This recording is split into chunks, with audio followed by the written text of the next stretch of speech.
ये और भी बुरा करने के लिए वहाँ मुझे शायद सिर्फ 2 लड़कियाँ दिखी और वो भी किसी भी तरह की अट्रैक्टिव नहीं थी।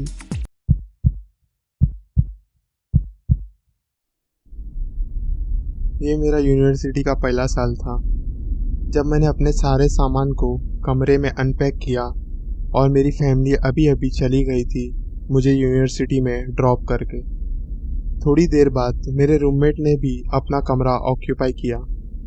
जब हम पहली बार मिले, मुझे पता चल गया कि ये बंदा सबसे सोशली ऑकवर्ड है, जिससे मैं पहले कभी नहीं मिला था।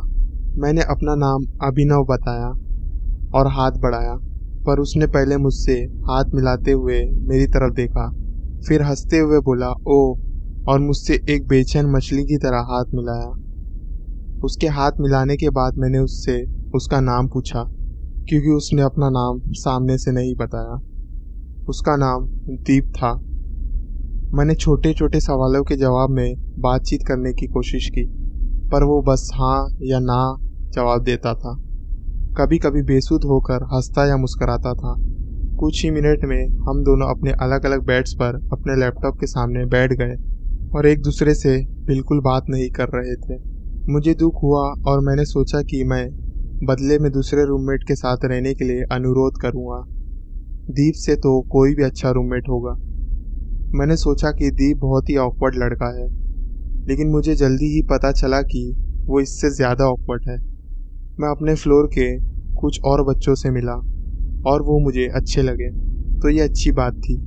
जब मैं अपने पहली रात कैंपस के आसपास घूमने गया और वापस अपने डोम रूम में आया, तब तक दीप वही पोजीशन में था जिसमें उसने मुझे छोड़ा था।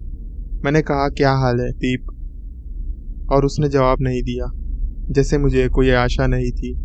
9:30 बज गए थे। मुझे कुछ करने को नहीं था, इसलिए मैंने अपनी साइड की लैंप बंद कर दी और सो गया। लेकिन मुझे जल्दी से नींद नहीं आई। दीप 3 बजे तक अपने लैपटॉप पर था। जब उसने लैपटॉप बंद किया, मुझे जल्दी नींद आ गई, लेकिन 1 घंटे के बाद ही मैं उठ गया। हमारे कमरे की खिड़की के पर्दे खुले हुए थे और चांदनी रोशनी कमरे में आ रही थी। यहाँ तक कि दीप भी जागा हुआ था। वो अपने बिस्तर के किनारे बैठा हुआ मुझे देख रहा था। मैं उठा, आंखें रगड़कर कहा, दीप तू क्या कर रहा है? उसने सिसकारी की आवाज़ में कहा, माफ़ी चाहिए, और लेट गया। अगली सुबह उठने पर मैंने देखा कि दीप पहले से ही उठ चुका है। मुझे ऐसा लगा कि ये उसका पहली बार है जब वो कमरे से बाहर गया है।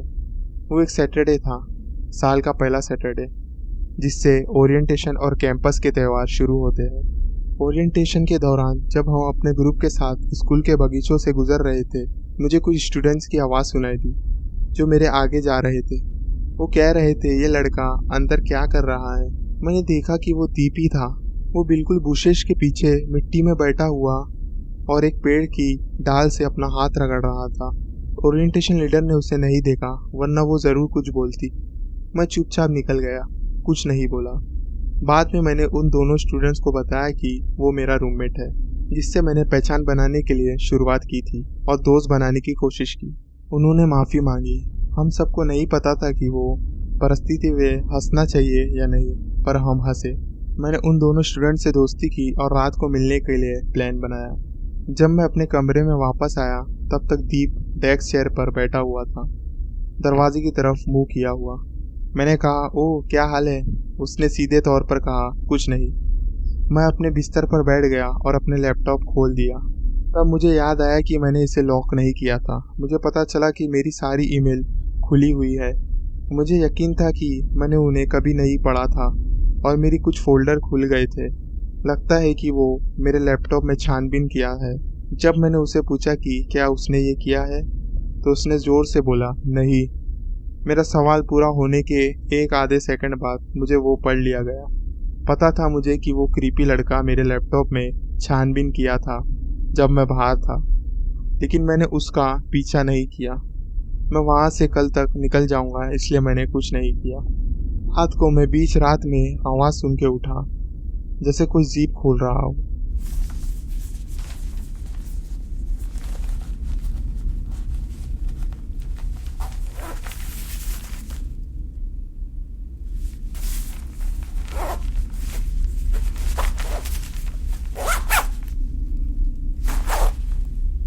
मैं उठा और देखा कि दीप मेरा बैग खोल रहा है। इस बार मैंने रोशनी जला दी और उसे उसके बारे में पूछा। वो बेवकूफ़ बन रहा था और कह रहा था, मुझे लगता है तुमने गलती से मेरा टूथब्रश ले लिया है। वो मेरे लैपटॉप की चोरी जैसी चीज़ों से ज़्यादा विटनेस दिख रहा था, लेकिन मुझे पता था कि वो झूठ बोल रहा है और मुझे पता चला कि उसमें कुछ तो गड़बड़ है। लेकिन मैं उसके साथ फिजिकल नहीं हो सकता था क्योंकि मुझे पता था कि वो कुछ तो अजीब है। अगले दिन मैं अपने नए रूममेट से मिला जो कि वही बिल्डिंग में थे और सब अच्छे से हुआ। संडे रात मैं अपने रूममेट के साथ डिसेंट कन्वर्सेशन करने के बाद लाइट ऑफ किया और सो गया। तब फिर मैं बीच रात में उठ गया एक अजीब सी आवाज़ सुन के। वो कुछ अजीब सी क्लिकिंग आवाज़ थी। वो कंसिस्टेंट नहीं थी लेकिन 30 सेकंड में कम से कम 2 बार सुनाई देती थी। मैं उठा उम्मीद करके कि मामूली चीज़ होगी, जैसे ज़्यादा वज़न वाला बैग या फिर एक चूहा। लेकिन कमरे में घूमते हुए मुझे पता चला कि आवाज़ दरवाजे के दूसरे तरफ से आ रही है। कमरे के बाहर वाले एरिया नाइट लाइट हमेशा जल रही होती थी, इसलिए जब मैं डोर होल से देखा तो वहाँ खड़े व्यक्ति के सर की स्कल्प दिखी। वो नीचे देख रहा था, इसलिए मैं उसका चेहरा नहीं देख पाया। लेकिन अब मुझे ध्यान दिया जा रहा था कि छोटे छोटे क्लिकिंग की आवाज़ दरवाजे के हैंडल से आ रही थी।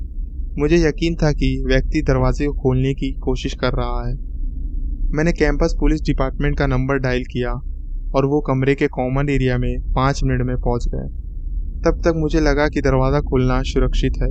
मुझे दिखा कि ऑफिसर ने दीप को हैंडकफ्स में ले लिया है। मैंने उन्हें सब बताया कि वो मेरा पहला रूममेट था जो मेरी चीज़ों के अंदर झांक रहा था, इसलिए मैंने कमरा बदल दिया। और फिर वो मुझे नए कमरे में भी छेड़ने की कोशिश कर रहा था। वो उसे ले गए। मुझे पता नहीं उसके बाद उसके साथ क्या हुआ, लेकिन मैंने उसे कभी नहीं देखा। शायद उसे एक सेमेस्टर के लिए सस्पेंड किया गया या फिर उसे निकाल दिया गया। मैंने अपने यूनिवर्सिटी के बाकी साल आम तौर पर गुजारे जैसे कि सब गुजारते हैं, लेकिन दीप के साथ मेरा नाइटमेयर का अनुभव मुझे अभी भी कभी कभी याद आता है। मैं 2 साल के लिए दिल्ली की एक यूनिवर्सिटी में गया। वहाँ मैंने जल्दी ही एक बड़े दोस्तों का ग्रुप बना लिया और हम हर हफ्ते बाहर जाते थे। एक वीकेंड, एक अक्टूबर की रात, जब मेरे ग्रुप के पास कोई बड़ा प्लान नहीं था, मैं और 2 और करीबी दोस्त ने डिसाइड किया कि हम स्कूल के पास के झील के साथ एक छोटा सा प्रिजर्व एरिया है, वहाँ हैंग आउट करेंगे। झील के दूर तक एक छोटा सा खुला भूमि था जो छुपा हुआ था स्कूल या कैंपस सिक्योरिटी की नज़र से। यहाँ पर बच्चे कभी कभी आते थे पर बहुत कम। यहाँ लोग पॉट पिए, शराब पिए और दूसरे ड्रग्स यूज़ करते थे। ये कैंपस के सबसे कम जाने माने स्पॉट्स में से एक था और हम इसके बारे में ऐसे ही पसंद करते थे। आज रात हमने बस कुछ बियर लेकर आग लगाई और वहीं बैठे रहे। हम उस समय उसे ब्रोशेट कहते थे। रात बढ़ती गई, समय तेज़ी से गुजरने लगा क्योंकि शराब का असर शुरू हो गया था। आखिर में इतना हंसने लगे कि मेरे 2 दोस्त में से एक ज़मीन पर पत्तों पर लेटे हुए पड़ा रहा। तभी मेरे दूसरे दोस्त की हंसी रुक गई और बोला, कोई आ रहा है।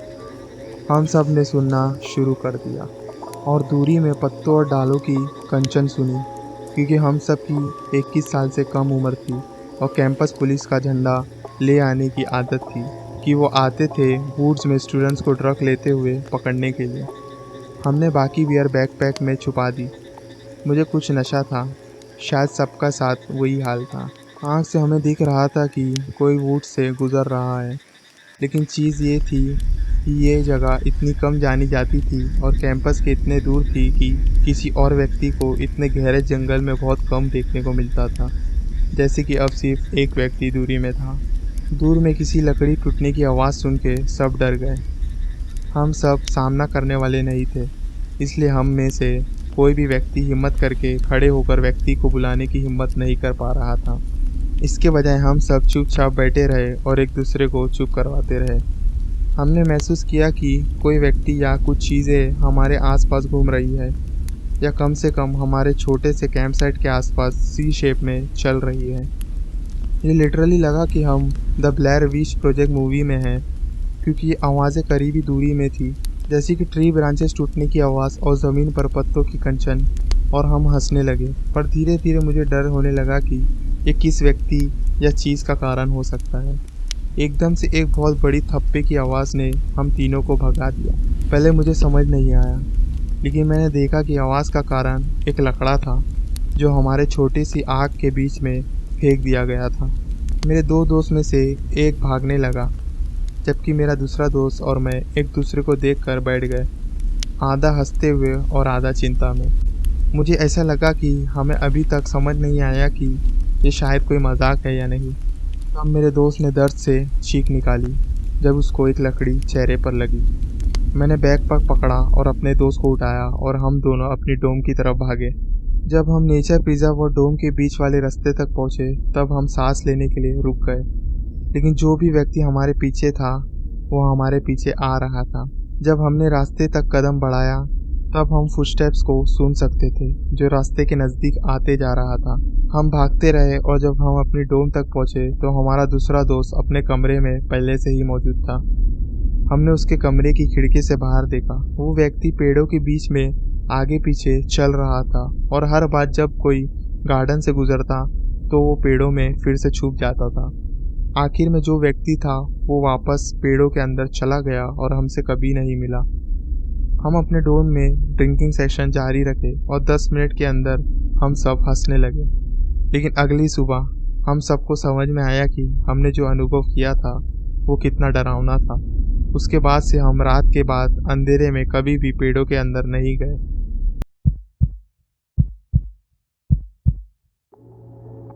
ये घटना मेरी यूनिवर्सिटी के पहले हफ्ते में घटी जब मैं फ्रेशमैन था। मैं अपने रूममेट के साथ कंफर्टेबल होने लगा था। उसका एक फ्रेटर्निटी में शामिल होने का सपना था और रश वीक अगले हफ्ते शुरू हो रहा था, लेकिन पार्टीज पहले हफ्ते के थर्सडे से शुरू हो रही थी। मेरे रूममेट को अकेला जाना पसंद नहीं था क्योंकि उसको लगता था कि अकेले जाने से लोगों से मिलना मुश्किल होता है, इसलिए उसने मुझे भी साथ चलने को कहा। मैं खुश होकर उसके साथ जाने को राज़ी हो गया, लेकिन मुझे फ्रेटर्निटी में शामिल होने से कोई दिलचस्पी नहीं थी। फिर भी मैं पार्टीज में जाने का इरादा रखता था क्योंकि वैसे भी ये एक पार्टी स्कूल थी। मेरे रूममेट ने कहा कि हम थर्सडे को एक फ्लैट पार्टी में जाएंगे और फिर फ्राइडे और सैटरडे को अलग अलग फ्लैट हाउसेस में पार्टीज अटेंड करेंगे। इस थर्सडे रात हम एक ऐसी फ्लैट पार्टी में जा रहे थे जो शायद सबसे कम रैंकिंग वाली थी। मुझे पूरी उम्मीद है कि ये एक अंडरग्राउंड भी थी, लेकिन उसका लॉजिक था कि ये बैकअप फ्लैट है। अगर उन्हें हायर रैंक फ्लैट में एंट्री नहीं मिली तो इसमें वो जाएगा। ये फ्लैट हाउस कैंपस से बहुत दूर था और मुंबई के स्लमी एरिया में था। हमने एक कॉर्नर हाउस पर कार पार्क की और अगर वहाँ ब्लास्टिंग म्यूज़िक और हर जगह पार्क की गई कार्स ना होती तो हम कभी भी इस घर को फ्लैट हाउस के रूप में नहीं देख पाते। वैसे तो यह घर फ्लैट हाउस के रूप में नहीं लग रहा था, बिल्कुल नॉर्मल घर लग रहा था। हमने दरवाज़ा नॉक किया। जैसे ही दरवाज़ा खुला हमें एक मोटे से छोटे व्यक्ति ने वाइट टी शर्ट में देखा जिसके हाथ में सोलो कप था। उसके टी शर्ट पर गंदगी लगी हुई थी। उसने हमें अंदर आने को कहा। पार्टी एक बहुत कम रोशनी वाले कमरे में थी जिसमें शायद 50 लोग चिपक के बैठ गए थे। वहाँ बहुत गर्मी थी और ये और भी बुरा करने के लिए वहाँ मुझे शायद सिर्फ 2 लड़कियाँ दिखी और वो भी किसी भी तरह की अट्रैक्टिव नहीं थी। मैंने पार्टी को लगभग 20 मिनट तक एंजॉय किया, मोटा मोटा लोगों से बात करने की कोशिश की जिनमें से हर कोई एंटी सोशल वाइब्स दे रहा था। आखिर में मैंने अपने रूममेट को हाथ हिलाकर वापस जाने के लिए हिंट दिया, लेकिन दरवाजे के पास एक बड़ा ग्रुप था, इसलिए हमने थोड़ा और इंतज़ार करने का फैसला किया जिससे हम अर्ली लीव करने के ऑकवर्डनेस से बच सके। मैं सस्ती बियर पी रहा था जो उन्होंने सर्व की थी। मैंने शायद 5 कप पी लिए थे। तब तक मैंने कोई असर नहीं महसूस किया था। एक भारी व्यक्ति मेरे पास आया और हाथ में एक छोटी बोतल थी और उसे मुझे दिया, मुस्कुरा कर कहते हुए कि ये तुझे नशे में ले जाएगा। मैंने फेक हंसकर उसे धन्यवाद कहा और उससे दूर होने की उम्मीद की, लेकिन वो मुझे ऐसे ही देख रहा था जैसे मुझे उसे पी लेना चाहिए, इसलिए मैंने वो ड्रिंक पी लिया। ये शायद 2 शॉट्स के बराबर किसी स्ट्रॉन्ग शराब का था। फिर वो व्यक्ति मुझसे बात करने लगा और हर बार जब मैं उसको समझाने की कोशिश करता वो मुझे इस वन साइडेड कन्वर्सेशन में खींचने की कोशिश करता। चीज़ें अब बहुत धुंधली दिख रही थी और मुझे अचानक चक्कर आने लगा और कमरे की रोशनी कम होने लगी और फिर मुझे कुछ याद नहीं है जब तक मैं एक अंधेरे कमरे में लेटा हुआ नहीं उठा। मैं कमरे में एक डार्क रूम में उठा और बंद दरवाजे के पीछे से प्लास्टिक की कागज़ की आवाज़ सुनाई दी, जैसे किसी ने उसे गलती से दबा दिया हो। मैं उस कमरे से बाहर भागा और स्टेयर्स से वापस ओवरक्राउडेड लिविंग रूम में पहुंचा। मैंने अपने रूममेट को ढूंढा और उसे फ्रंट डोर से बाहर ले गया, वहां खड़े हुए लोगों के ग्रुप के पास से गुजरकर। हम वापस कैंपस की तरफ जाते हुए कार राइड में थे जब मैंने अपने रूममेट को बताया कि मुझे नशे में डाला गया था। वो पुलिस को बुलाने के बारे में सोच रहा था, लेकिन मैंने कहा कि ये बेकार और बेवजह होगा। फिर मेरा रूममेट मुझसे एक अजीब सवाल पूछा, क्या मेरा गलत फ़ायदा उठाया गया था? मुझे कोई दर्द या तकलीफ़ नहीं महसूस हुई थी और मेरे कपड़े भी अभी तक मेरे ही ऊपर थे, इसलिए मैंने समझा कि शायद नहीं। जब मैंने टाइम चेक किया तब मुझे याद आया कि मैं सिर्फ 10 मिनट के लिए बेहोश था। उसके बाद मुझे होश आया था। जो भी व्यक्ति ने मुझे ड्रिंक दी थी, शायद उसका इफ़ेक्ट कम हुआ होगा या कुछ गड़बड़ हो गई होगी। शुक्र है ये मेरे कॉलेज का अनुभव था, एक अंडरग्राउंड गैटो फ्रैट पार्टी में जाने का, और ये मेरी ज़िंदगी की सबसे डरावनी घटना है।